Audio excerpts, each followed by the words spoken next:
एक समय की बात है। एक जतनपुर नाम के गांव में बागेश्वर नाम का गरीब किसान रहता था।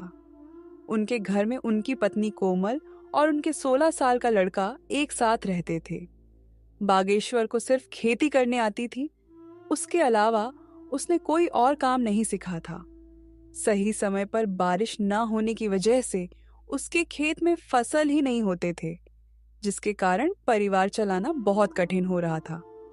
एक दिन सुनिए जी, आज तो घर में बिल्कुल भी कुछ राशन नहीं है। मुझे तो कुछ समझ नहीं आ रहा कि अब मैं क्या करूं।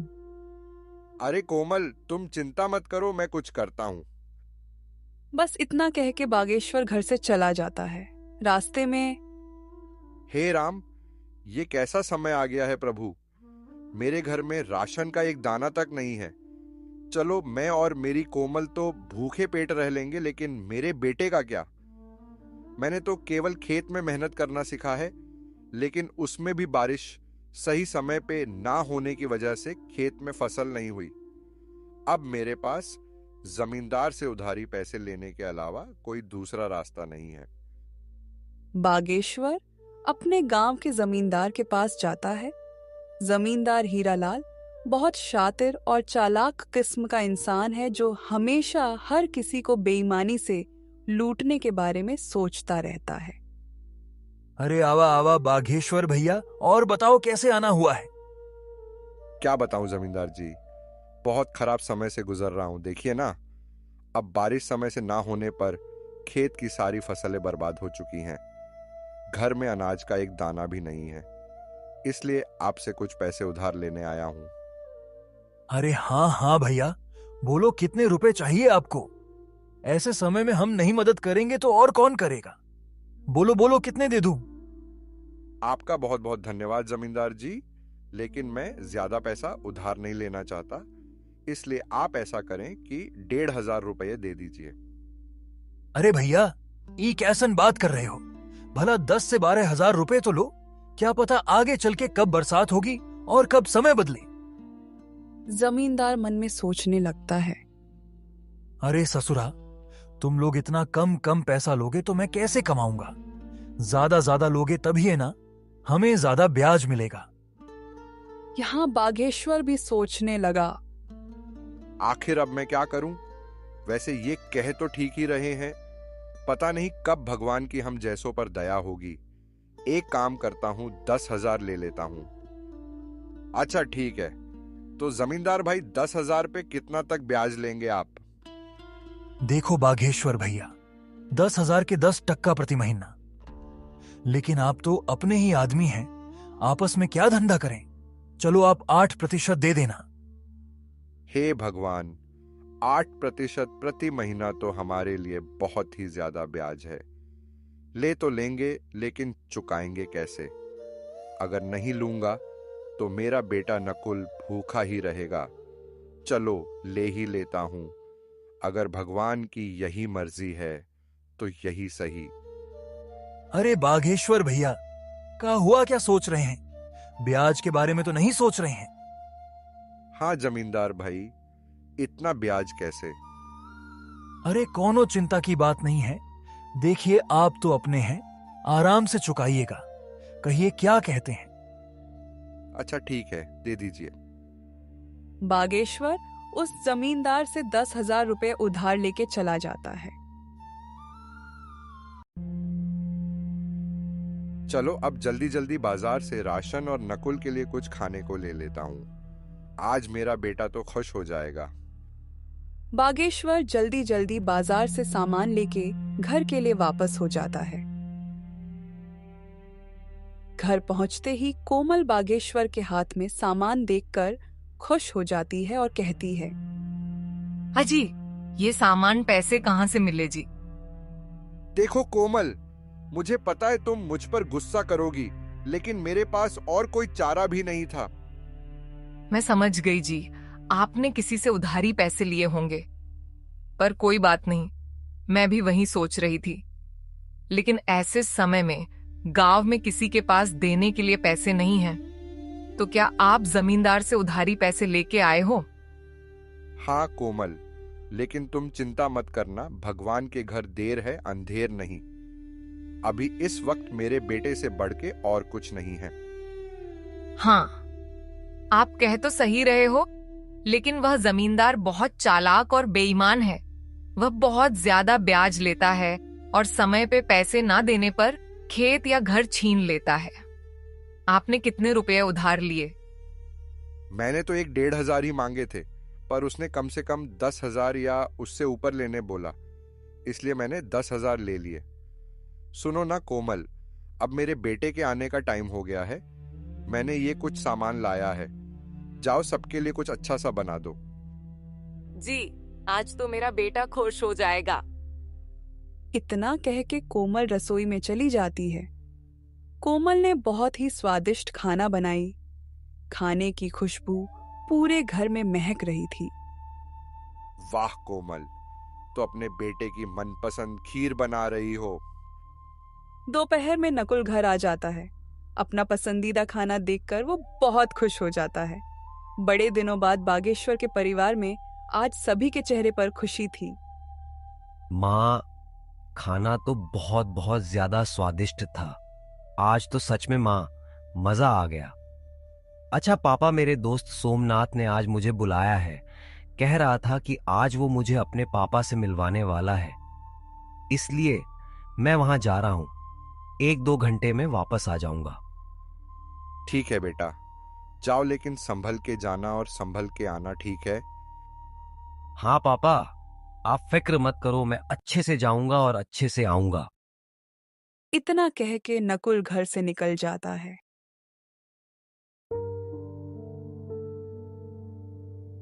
भगवान, मैं जानता हूं कि हमारे खेत में थोड़ा भी फसल नहीं हुआ है और मेरे पिताजी सिर्फ मेरे लिए पैसों का इंतजाम किए हैं। भगवान जी, कृपया कुछ ऐसा कीजिए कि मैं अपने माता पिता की चिंता दूर कर सकूं। नकुल भगवान से प्रार्थना करते हुए अपने दोस्त सोमनाथ के घर पहुंचा। दरवाजे पर उसका दोस्त उसका इंतजार कर रहा था। अरे नकुल, तू आ गया। आजा, अंदर आजा। चल, मेरे पिताजी तुझसे मिलने के लिए कब से इंतजार कर रहे हैं। सोमनाथ, पर तेरे पिताजी मुझसे क्यों मिलना चाहते हैं? वो तू पिताजी से ही पूछ लेना। सोमनाथ का घर काफी बड़ा और सुंदर था। उसके घर में उसके माता और पिताजी रहते थे। सोमनाथ अपने पिताजी से अपने दोस्त नकुल के बारे में बताया था कि उसके पिताजी बहुत कड़ी मेहनत करते हैं, खेत में घंटों काम करते हैं, लेकिन पैसे की वजह से परिवार में बहुत टेंशन है। आओ बेटे नकुल, कैसे हो? नमस्ते अंकल जी। नमस्ते आंटी जी। मैं ठीक हूं, आप सभी कैसे हैं? खुश रहो बेटा, हम सब भी बहुत अच्छे हैं। जगदीश, नकुल 9-10 मिनट ऐसे ही उसके और उसके माता पिताजी के बारे में बातें करते हैं और फिर बेटा नकुल, तुम तो बहुत स्मार्ट लड़के निकले। बेटा, कल से तुम दोपहर में स्कूल से आके खाना खा के यहाँ चले आना। जी अंकल, मैं आ तो जाऊं, लेकिन घर पर भी थोड़े बहुत काम होते हैं। देखो बेटे नकुल, पहले तो तुम ये टेंशन वेंशन छोड़ो। हाँ, एक काम करना, नहीं रहने दो। कल मैं खुद ही तुम्हारे घर आऊंगा। तुम्हारे घर तुम्हारे पिताजी से भी मिल लूंगा और तुमसे भी, ठीक है? जी अंकल, ठीक है। अच्छा, तो मैं अब चलता हूं। ठीक है बेटा, ध्यान से संभल के जाना। जी अंकल, मैं एकदम संभल के जाऊंगा। उतने में सोमनाथ की मम्मी बोली, बेटा नकुल, ये लेते जाओ, घर पे खा लेना। नहीं आंटी, इसे मैं नहीं ले सकता। अरे बेटा, ले लो। देखो तुम्हारी ममता आंटी ने कितने प्यार से दिया है। नकुल वह थैली ले लेता है, पर उसे समझ नहीं आता कि सोमनाथ के पिताजी उसके पिताजी से क्यों मिलना चाहते हैं। जगदीश अंकल तो बहुत अच्छे हैं, उन्होंने मुझसे कितने प्यार से बात किए, और आंटी भी बहुत अच्छी हैं, उन्होंने मेरा कितना ख्याल रखा, पर वो मेरे पिताजी से क्यों मिलना चाहते हैं। यही सब सोचते हुए नकुल घर पहुंचा और उसने सोमनाथ के माता और पिताजी के बारे में बताया। देखो कोमल, हमारे नकुल को कितना अच्छा दोस्त मिला है। चलो बेटा, ठीक है, तो कल आएंगे सोमनाथ के पिताजी। हाँ पिताजी।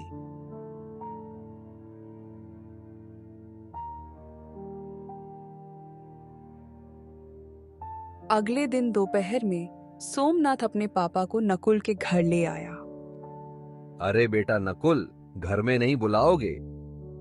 अरे सर, आइए आइए।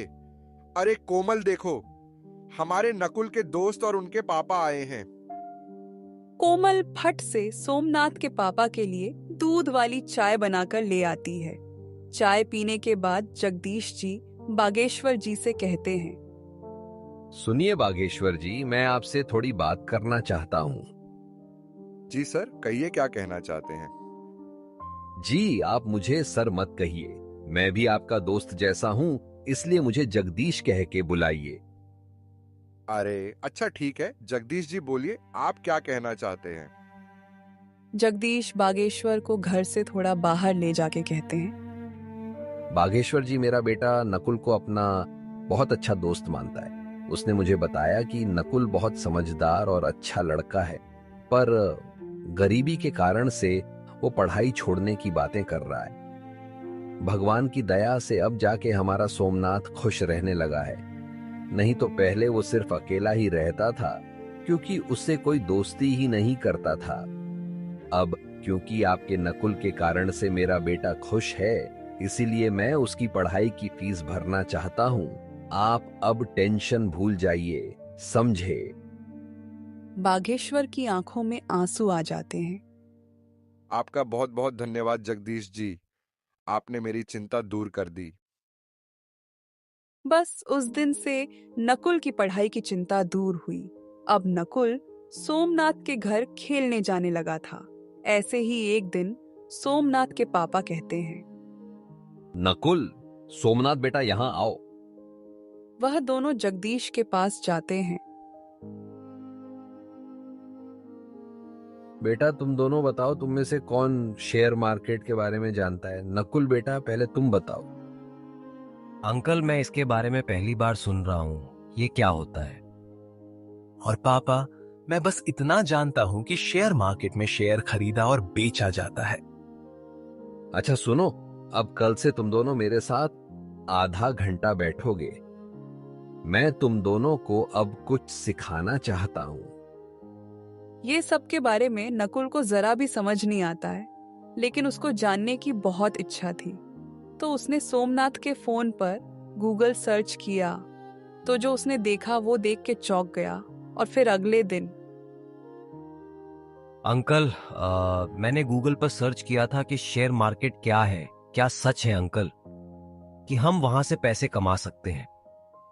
बेटा नकुल, ये बिल्कुल सच है कि कोई भी शेयर बाजार से पैसा कमा सकता है। पैसा क्या, बहुत बहुत पैसा कमा सकता है। लेकिन बेटा, चीजें दिखने में जितनी आसान होती हैं, असल में उससे कई ज्यादा मुश्किल होती है। अंकल, मैं कुछ समझ नहीं पाया, आप क्या कह रहे हैं?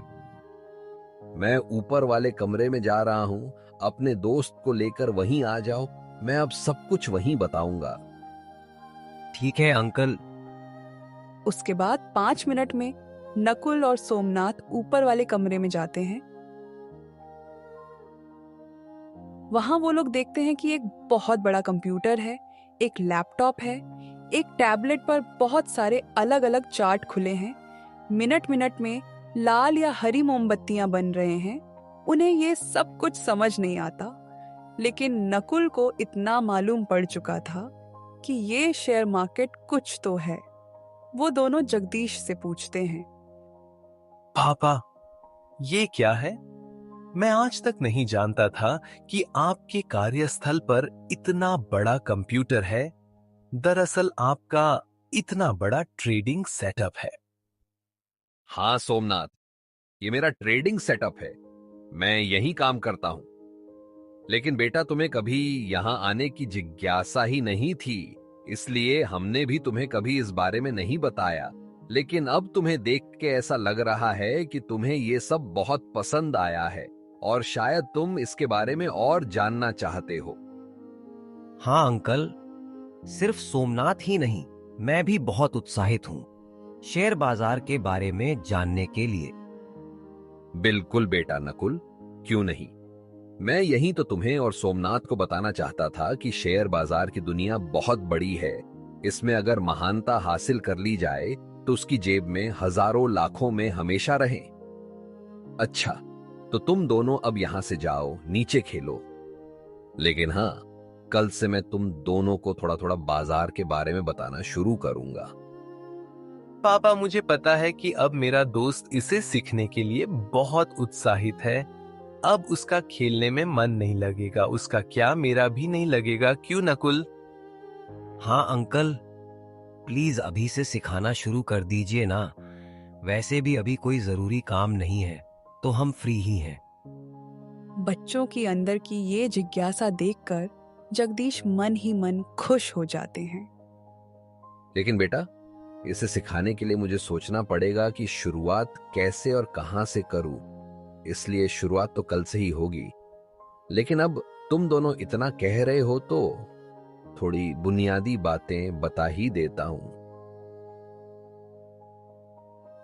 जगदीश जी उन्हें एक जगह बिठाते हैं और कहते हैं, बेटा सुनो, पहली बात अच्छे से समझो कि शेयर मार्केट क्या है, यानी इंग्लिश में व्हाट इज शेयर मार्केट। तो ये एक इंटरनेट पे ऐसा जगह होता है जहां दुनिया के हजारों लाखों कंपनियां एक जगह पर रजिस्टर्ड होती हैं। यहां सभी कैटेगरीज की कंपनियां होती हैं, टेक्नोलॉजी से लेके बैंक तक। यहाँ पे सामान जैसे कमोडिटी कहते हैं, जिनमें गोल्ड, सिल्वर, क्रूड ऑयल और भी चीजें होती हैं। बस उस दिन जगदीश जी नकुल सोमनाथ को बस यही कुछ बेसिक बातें बताते हैं। लेकिन नकुल रात में भी स्टॉक मार्केट के बारे में सोचने से खुद को नहीं रोक पाता। वो हमेशा सोचते रहता है कि हे भगवान, आपका और जगदीश चाचा का लाख लाख धन्यवाद। आखिरकार मुझे एक ऐसा चीज पता चल गया जहां से मैं अपने परिवार को इस गरीबी से बाहर निकाल सकता हूं। मैं अपनी जी जान लगा दूंगा इसे सीखने में। बस आप मेरा साथ मत छोड़िएगा। घर के एक कोने से नकुल की माँ कोमल देखती है और वो बागेश्वर से जाके कहती है, हाजी सुनिए। हाँ, क्या हुआ कोमल, क्या बात है? आज हमारा नकुल कुछ परेशान सा नहीं लग रहा? देखिए ना, कब से करवटें बदल रहा है। हाँ कोमल, तुम ठीक कहती हो, चलो जाके पूछते हैं। बागेश्वर और कोमल दोनों नकुल के पास जाके पूछते हैं, बेटा नकुल, ओ नकुल, क्या बात है बेटा? नींद नहीं आ रही, कोई बात है तो हमें बता सकता है। पापा मम्मी, मैं तो ये सोच रहा था कि आप लोगों को कैसा लगेगा जब मैं एक सफल आदमी बन जाऊंगा। हमारा भी एक अच्छा सा घर होगा। धत्त पगला, हम दोनों तो डर ही गए थे। बेटा, हम लोग बहुत खुश होंगे उस समय जब तुम एक सफल आदमी बन जाओगे, है ना कोमल? हाँ जी, बिल्कुल सही कह रहे हैं आप। हमारा नकुल सफल हो जाएगा तो कितना अच्छा होगा। मम्मी पापा, अब आप लोग भी जाइए और सो जाइए। और हाँ, चिंता बिल्कुल मत करना।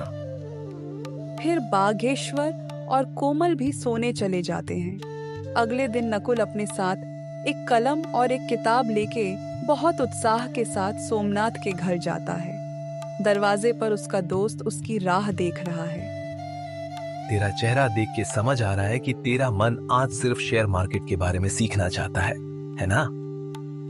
हाँ सोमनाथ, अच्छा देर नहीं करते हैं, चल फटफट अंकल के पास जाते हैं। लेकिन वो दिख नहीं रहे, कहाँ हैं? अरे नकुल, थम जा यार। अच्छा चल, वो ऊपर के कमरे में हम दोनों का इंतजार कर रहे हैं। वो दोनों ऊपर के कमरे में जाते हैं। वहां जगदीश जी इनको सिखाने की तैयारी कर रहे थे। अरे बच्चों, तुम आ गए। आओ आओ, अब जल्दी जल्दी यहाँ बैठ जाओ। मैं आज तुम्हें कुछ एग्जाम्पल के साथ सिखाऊंगा कि रियलिटी में मैं मार्केट में कैसे ट्रेड करता हूँ। देखो बच्चों, मार्केट में आपको दो टाइप के लोग मिलेंगे। एक होता है बायर्स यानी खरीदने वाला, और दूसरा होता है सेलर्स यानी बेचने वाला। यहाँ एक खरीदता है तो दूसरा बेचता है। अब आगे सिखाने से पहले मैं तुमको 3 पिलर्स ऑफ सक्सेस बताना चाहता हूँ। क्या तुम दोनों में से कोई पॉइंट्स बता सकते हो? नकुल पहले हाथ ऊपर करता है और कहता है, हाँ अंकल, मैं जानता हूँ। वो 3 पॉइंट्स है, डिसिप्लिन, कंसिस्टेंसी और पंक्चुअलिटी। शाबाश बेटा, बहुत बढ़िया। अब मैं ये बताता हूँ कि तुम इस मार्केट में सक्सेसफुल बनने के लिए कैसे अप्लाई कर सकते हो। देखो बेटा, सबसे पहले डिसिप्लिन, जिसका मतलब होता है किसी भी काम का एक प्रॉपर स्ट्रक्चर होता है। तुम्हें उसके हिसाब से ही वो काम करना चाहिए। जैसे मार्केट में हर एक काम करने का सही तरीका होता है। अगर उसके हिसाब से काम किया जाए तो काम हमेशा सही होता है। उतने में सोमनाथ कहता है, पापा, आगे का 2 पॉइंट्स मैं बताऊं? बिल्कुल बेटा, बताओ। पापा, कंसिस्टेंसी का मतलब होता है किसी भी काम में कंसिस्टेंट रहना, और लास्ट पॉइंट है पंक्चुअलिटी, जिसका मतलब होता है टाइम टू टाइम, यानी समय पे हर काम हो जाना चाहिए। पापा, ये 3 पॉइंट्स के हिसाब से अगर हम मार्केट में रहते हुए अपने डिसिप्लिन को फॉलो करते हैं और दूसरे काम में कंसिस्टेंसी और पंक्चुअलिटी बनाए रखते हैं, तो हम एक सफल ट्रेडर या इन्वेस्टर बन सकते हैं। क्या मैंने सही बोला पापा? अरे बेटा, तुम बिल्कुल सही बताए हो, लेकिन तुमको पहले से ये सब पता है? हाँ पापा, हमको इसके बारे में कॉलेज में पढ़ाए थे और शेयर मार्केट के बारे में मैंने भी थोड़ी बहुत रिसर्च की थी। उसके अगले 30-40 दिन में जगदीश जी ने बच्चों को शेयर मार्केट के बारे में सब बता दिया था। जैसे मार्केट में कब खरीदना है, कब बेचना है, ट्रेड कैसे लेते हैं और बाकी के चीजें। एक दिन सुबह में सोमनाथ और नकुल एक साथ कुछ बातें कर रहे होते हैं। उतने में जगदीश जी उन्हें बुलाते हैं। बेटा सोमनाथ और नकुल, मेरे साथ ऊपर आओ। वो दोनों उनके साथ ऊपर जाते हैं और फिर उन्होंने कहा, आज तक तुम दोनों ने बहुत कुछ सीखा है और उसको पूरे डिसिप्लिन, कंसिस्टेंसी और पंक्चुअलिटी होके पेपर ट्रेडिंग में प्रैक्टिस भी की है। अब बारी है रियल पैसे से ये सब करना। आज मैं तुम दोनों का डीमैट अकाउंट बनाऊंगा और तुम दोनों के डीमैट अकाउंट में 2-2 लाख का कैपिटल डिपॉजिट करूंगा। तुम्हें उसका इस्तेमाल करके अपना कैपिटल बड़ा बनाना है। लेकिन बेटा, कहीं पे भी अपने पैसे को इन्वेस्ट या ट्रेड करने से पहले अपने रिस्क को मैनेज करना, फिर आगे स्टेप लेना। उस दिन से नकुल और सोमनाथ दोनों ने मार्केट में पैसे से काम चालू किया। शुरुआत में दोनों ने डर डर के कैपिटल को यूज किया, लेकिन कुछ ही हफ्तों में वे कॉन्फिडेंट हो गए। अब वह दोनों धीरे धीरे छोटे छोटे प्रॉफिट्स बुक करने शुरू कर दिए थे। लेकिन एक दिन, यार ये पेनी स्टॉक में पैसा इन्वेस्ट करूं या नहीं? सिर्फ 2 रुपए का एक शेयर है, मैं आराम से 30,000 शेयर खरीद सकता हूं। 1-2 रुपए भी बढ़ गया तो बहुत अच्छा प्रॉफिट होगा। यहाँ नकुल ने गलती की। उसने कंपनी के बारे में रिसर्च नहीं किया। उसने सिर्फ प्रॉफिट को देखा और लालच में उसने वो शेयर खरीदे ली। खराब किस्मत से उस स्टॉक की कीमत 1.5 रुपए से गिर गई। हे भगवान, ये मैंने क्या किया? ये कैसे हो गया? मुझे ऐसा नहीं करना चाहिए था। मैंने अपने रिस्क मैनेजमेंट पर ध्यान नहीं दिया, डिसिप्लिन को फॉलो नहीं किया। 45,000 का नुकसान। अब मैं क्या करूं? उतने में गांव का जमींदार हीरालाल अपने आदमी के साथ आ जाता है। कवन दिशा में गया ललुआ का घरवा, कवन दिशा में? अरे मालिक, वो दिशा में है। हीरालाल बागेश्वर के घर के सामने आके कहता है, अरे ओ बागेश्वर भैया, अरे कहवा बाड़ा हो, तनिक बाहर निकलिए महाराज। अरे कोमल, लगता है जमींदार अपने पैसे लेने आया है। तुम यहीं रुको, मैं देख के आता हूँ। बागेश्वर घर से बाहर आता है। अरे जमींदार जी, नमस्कार। अरे भैया नमस्कार नमस्कार। बागेश्वर भैया, हम कह रहे थे कि पैसवा कब दीजिएगा? अभी भी 4,000 ब्याज सहित बचा है, याद है कि भुला गए? नहीं नहीं जमींदार जी, भूले नहीं हैं। बस इस वक्त घर में परिस्थिति कुछ ठीक नहीं चल रही। मुझे 1-2 महीने का और समय दे दीजिए, मैं आपके बचे हुए पैसे ब्याज के साथ चुका दूंगा। देखिए बागेश्वर भैया जी, आपको समय चाहिए तो ले लीजिए, लेकिन आज से उस पे 25% ब्याज लगेगा, समझ गए? उतने में नकुल की आंख खुली। उसने माँ से पूछा, माँ, ये शोर कैसी है? बेटा, 1.5 साल पहले तुम्हारे पापा उस जमींदार से पैसे लिए थे। हमें कुछ पैसे अभी देने बाकी है। वो वही मांगने आया है। नकुल घर से बाहर आता है और जमींदार से कहता है, प्रणाम जमींदार जी। अरे खुश रहा बचवा, हमेशा सम्मानित जीवन जियोगे तुम। तनिक अपने पिताजी से कहिए हमरा पैसा लौटा दे जल्दी से। नकुल अपनी जेब से मोबाइल निकालता है और कहता है, कहिए जमींदार जी, आपके ब्याज सहित कितने रुपए हुए हैं? हाँ बबुआ, तुम दोगे का बताओ। हाँ कहिए, कितने हुए? ए जी सुनो, हमको जरा डायरिया दो, जरा चेक ना करना पड़ेगा। जमींदार डायरी में देखता है और कहता है, देखा बबुआ, आपके 4,000 रुपया पर 8% ब्याज के साथ 1.5 साल का होता है, सिर्फ 4,576 रुपया। आप अकाउंट नंबर बोलिए, मैं अभी पूरे पैसे आपके अकाउंट में ट्रांसफर कर देता हूँ। हीरालाल अपना अकाउंट नंबर बताता है। नकुल ब्याज सहित पूरे पैसे उसके अकाउंट में ट्रांसफर कर देता है। मैसेज आने के बाद जमींदार वहां से चला जाता है, लेकिन यहाँ बागेश्वर को समझ नहीं आ रहा था कि नकुल के पास पैसे कहाँ से आए। तो उसने नकुल से पूछा, ए नकुल बेटा, ये तुम कैसे किए? हमारा मतलब है कि तुम्हारे पास इतने पैसे कहाँ से आए? इतने में कोमल कहती है, अरे क्या हुआ जी? मम्मी पापा, देखिए आप दोनों शांत हो जाइए। अब आपका लड़का इंटरनेट की मदद से पैसे कमा रहा है। बस वहीं से कुछ पैसे बचा कर रखे थे तो वही दे दिए, समझे पिताजी? अब आप बस चिंता मुक्त हो जाइए। ये तुम क्या कह रहे हो? ऐसा भी भला होता है क्या? इंटरनेट से कैसे कोई पैसा कमा सकता है?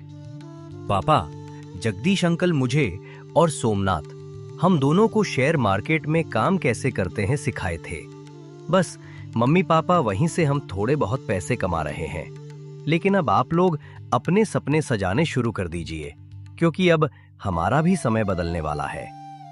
ये सुन के कोमल और बागेश्वर दोनों ही बहुत खुश होते हैं। अगले दिन जब नकुल जगदीश जी से मिला तो उसने बहुत ही नरम आवाज में उनसे कहा। उसकी आंखों में थोड़े बहुत आंसू भी थे। अरे नकुल बेटे, इसमें कोई बड़ी बात नहीं बेटा, ऐसा होता रहता है। लेकिन जब तुम अपने आप पर कंट्रोल रखोगे, वो 3 पॉइंट्स को जितना फॉलो करोगे, तुमसे ये सभी गलतियां उतनी ही कम होंगी और तुम्हारा पोर्टफोलियो उतना ही बड़ा होगा, समझे ना बेटा? इसलिए अब ये सब भूल जाओ, ठीक है? और जितने पैसे बचे हैं उतने से ही फिर शुरुआत करो। ऐसा सुनने के बाद नकुल को थोड़ा अच्छा लगता है और वो उस दिन से कहीं भी अपने पैसे को इन्वेस्ट या ट्रेड करने से पहले बहुत अच्छी तरह से सोचता है। ऐसे करते करते 6 महीने बीत जाते हैं। अब सोमनाथ का 2 लाख रुपया अब 9 लाख और नकुल का 2 लाख 7.5 लाख बन चुके थे। एक दिन रात में नकुल ऐसे ही न्यूज पढ़ रहा था, तभी उसने एक बिटकॉइन के बारे में आर्टिकल पढ़ा और फिर वो सोचने लगता है। ये आर्टिकल पढ़ने के बाद मार्केट में बिटकॉइन का दाम गिरेगा और बहुत से लोग जिनके पास पहले से बिटकॉइन होंगे वो बेचेंगे, जिसके कारण से बिटकॉइन का वैल्यू बहुत कम हो जाएगा। अभी एक बिटकॉइन का वैल्यू 19,500 रुपए है। चलो, जैसा होगा हम उस हिसाब से रिस्क को मैनेज करते हुए काम करेंगे। चलो, अभी सो जाता हूं। अगले दिन सुबह में, सुनो माँ, मैं सोमनाथ के यहाँ जा रहा हूँ। सुनो बेटा, वही टेबल पर मैंने खीर डब्बे में पैक करके रखे हैं, अपने दोस्त के लिए लेते जाना। जी मम्मी, मैं ले जा रहा हूँ। और हाँ, संभल के जाऊंगा और संभल के वापस आ जाऊंगा। उस दिन वो सोमनाथ और जगदीश जी से उस समाचार के बारे में बात करता है और फिर जगदीश जी कहते हैं, बेटा नकुल, मुझे अच्छा लगा कि तुम अब सोचने के बाद डिसीजन लेते हो। देखो बेटा, तुम्हें जो सही लगे वैसा ही करना। उसी दिन शाम को ये न्यूज का असर मार्केट पर दिखने लगता है। सभी लोग पैनिक में अपने बिटकॉइन बेचने लगे हैं। रात में करीब 10 बजे के आसपास उसकी कीमत 68% से गिर गई। अब एक बिटकॉइन की कीमत 6,240 रुपए थी। नकुल ने पिछले कुछ महीनों से छोटे छोटे प्रॉफिट बुक किए थे। रिस्क लेने के लिए तैयार था, इसलिए उसने रात में 40 बिटकॉइन खरीद लिए और फिर सो जाता है। अगले दिन वो अपने पापा के साथ खेत में काम करने जाता है। वहाँ वो उनके साथ काम करता है। वो भविष्य के बारे में सोचने लगता है, कैसे वो अपने गांव के किसानों की मदद कर सकता है। 3.25 महीने बीत जाते हैं और फिर एक दिन 2-3 महीने बीत चुके हैं। जरा बिटकॉइन देख लूं कैसा चल रहा है। वो देखकर चौंक जाता है। उसने देखा कि एक बिटकॉइन का दाम पिछले 1 महीने में जहाज जैसा ऊपर उठा है। उस दिन एक बिटकॉइन की कीमत 3.5 लाख रुपए थी। 40 बिटकॉइन के हिसाब से 1,40,00,000 का प्रॉफिट दिख रहा था। वो अपने मम्मी पापा का आशीर्वाद लेता है, लेकिन उनसे कुछ बताता नहीं है कि क्या हुआ है। जैसे ही वो जगदीश जी से मिलता है, वो और सोमनाथ समझ जाते हैं। नकुल, मैं और पापा समझ गए। तेरे चेहरे की खुशी देख के बता सकता हूँ कि बड़ा प्रॉफिट बुक किया है। भाई, यहाँ मेरा दिल 180 का रफ्तार पकड़ लिया है। मैंने जैसे ही देखा यहाँ चले आया। क्या हुआ बेटा, तुमने अभी बुक नहीं किए हो? नकुल अपने मोबाइल में प्रॉफिट दिखाता है। जगदीश जी और सोमनाथ दोनों चौंक जाते हैं। अरे वाह नकुल बेटे, 1,40,00,000 का प्रॉफिट, इतना तो मेरा और सोमनाथ का मिला के भी नहीं होगा। हम तुम्हारे लिए बहुत खुश हैं। अरे वाह मेरे दोस्त, अब आगे क्या सोचा है तूने? अंकल, मैं सोच रहा हूँ कि 30 बिटकॉइन का प्रॉफिट बुक कर लूं और बाकी के 10 को होल्ड करूं। ये तो बहुत अच्छी बात है बेटे। अब चलो तुम्हारे मम्मी पापा को खुशखबरी देते हैं। इतने में सोमनाथ की मम्मी आ जाती हैं और कहती हैं, अरे कौन सी खुशखबरी की बात हो रही है? वो सभी नकुल के लिए बहुत खुश होते हैं और मिठाई का डब्बा लेके उसके घर पहुंचते हैं। दरवाजे पे कोमल उन सबको आते हुए देखती है। वो सबने उनको जो भी हुआ उसके बारे में बताते हैं। क्या बात कर रहे हो जगदीश जी? अरे सुनती हो कोमल, अब हमारा बेटा करोड़पति बन गया है। सब बहुत खुश हो जाते हैं। नकुल और सोमनाथ ने मिलके गांव में सोलर पैनल लगवाए और बोरिंग करके उसमें पावर मशीन लगवाते हैं, जिसकी वजह से अब गांव के किसानों की पानी की चिंता खत्म हुई। अब वो गांव के हर आदमी को बताते हैं कि पैसे सिर्फ खेती में काम करने से नहीं, दिमाग से भी कमाए जा सकते हैं। इसलिए अपने बच्चों को जरूर पढ़ाएं।